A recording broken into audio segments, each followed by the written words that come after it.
sahabat urung tak ajar lagi nyuruh masyarakat. Ya. Pegat benar tiga. Ha. Pegat long tanggungjawab apa pegat. Ya. Kumpul you apa depu masyarakat tu je.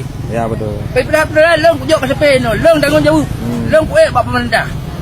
Buat pegat. Baik urung tak ajar pemerintah pegat lagi nyu. Alian ku blogah ha.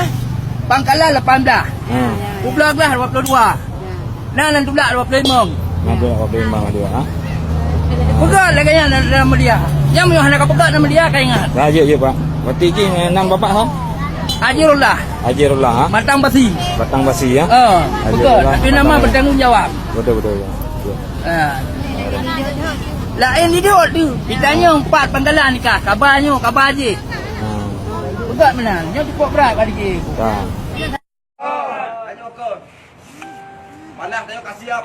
Wadah komplit katakan sekurang plus sekurang persen untuk jawab tanya habis makan beher tu. Karena tanya nani tu orangnya untuk tak biru bangsa tu. Kami cak keadilan dengan Jakarta Pusat. Pek tanya oleh rekan, tanya kat kuyu tu. Kaya handali semangat tanya orangnya. Tapi orangnya kehadiran tanya orangnya apabila hendak perbaikan tingkat wilayah Patai Lek, struktur dalam wilayah Patai Lek sampai otro ke bawah, maka tanya akan tagak dalam lebih mele.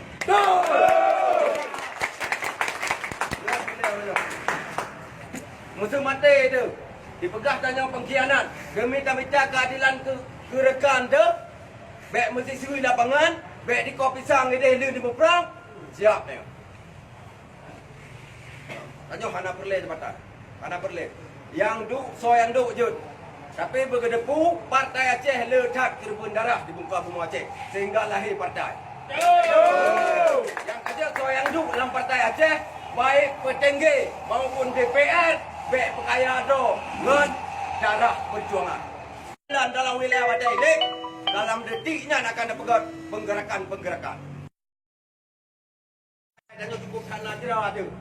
Lagi apa diri pegah guna pak pu binangan di samping. Orangnya kasih tapi baik diklaim danyo. Menasib dalam hasil musyawarah supaya mangat God danyo, mangat 3 kekuatan politik danyo, maka tarangkul mandom orang. Baik orangnya yang betul-betul orang perjuangan, orangnya pegah penyakit. Pakan orangnya pakan anak indikasi gemedu. Nak dia padung draw hina dalam wilayah Patai Lek 17 draw. Libatkan mandum supaya mengaraya partai. Yang perlu dah pegah orangnya tingkat wilayah. Duduk ke musyawarah menasib dalam partai, so ketua partai, so sekretaris partai, so ketua harian partai, nyobek anggota dewan dah peduk kesajian.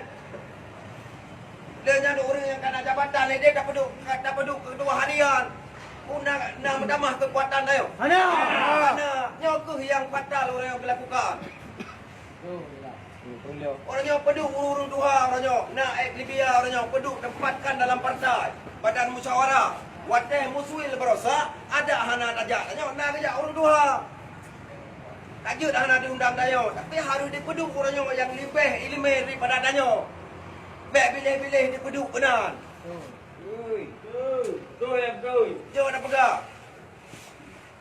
Pakan tanya orang perang orangnya kata sisi suju orangnya. Pakan